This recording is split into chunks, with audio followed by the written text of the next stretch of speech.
Then Philip went down to the city of Samaria and preached Christ unto them. And the people with one accord gave heed unto these things which Philip spoke, hearing and seeing the miracles which he did. For the unclean spirit, crying with a loud voice, came out of many, and were possessed with them.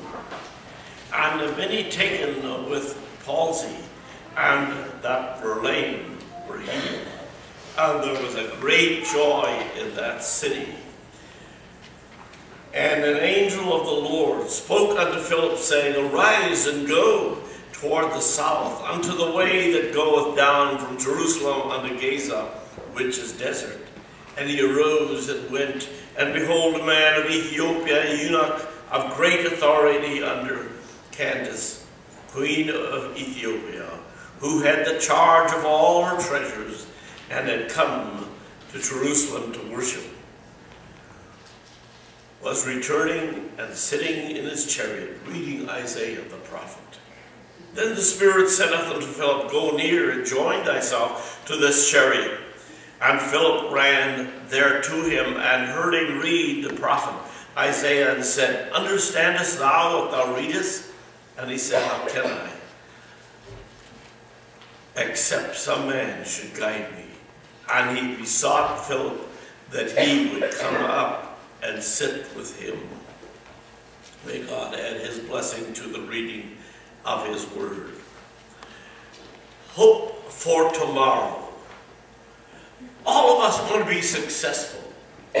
All of us want to make sure that for college students, when the end of the semester comes, that things look pretty rosy, and that they don't have to go home and tell dad and mom something that's a little different than what they would have hoped to. We in our work, we expect to be successful. We want to do well. In our spiritual lives, we want to do well. As we think about how well are we doing, and is there hope for tomorrow? As we come to the close of the year, it's kind of traditional that we would take inventory a little bit. Inventory of our own economic world, our physical world, our family, and our spiritual world. It's a time to contemplate and say, what mistakes did I make this last year? And have I learned from that I don't make the same mistake again? And then there's the atmosphere of hope and challenge that God gives me another opportunity to begin another year to live for Him. I don't know what's going through your mind and mine, but even mine sometimes. But I would like to call your attention to what I think is of vital importance to have a formula for success. And here it is.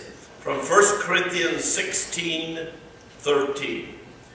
Watch ye, stand fast in the faith, quit you like men, be strong. Take that formula with you. Watch ye, stand fast in the faith, quit you like men, and be strong. The little church, and I will just give you a little background here of what was going on here as Paul was writing this. This little church that Paul had founded in Corinth was getting to have a few problems internally. And for the candidate, I'm not identifying that we have some problems. I just want you to know that. I'm just simply sharing what the Word of God is saying here about Paul here. And that the Christians were a little having some internal problems. He wrote 3 or 4 letters to them, and we have held on to 2 of those in the Word of God. And as Paul is writing to them, some of the issues that were involved, they were having some doctrinal problems.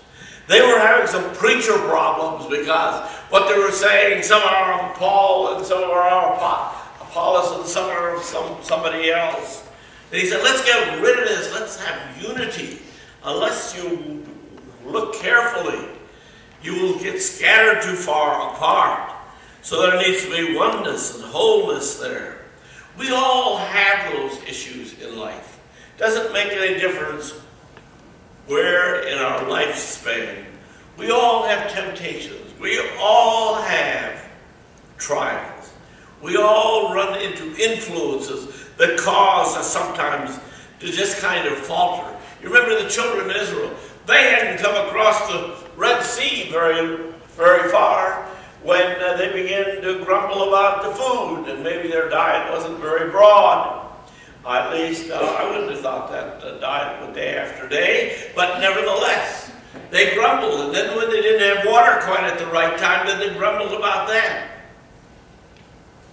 Paul is telling them here, hey, let's look at this. Let's watch. Watch. Be careful where you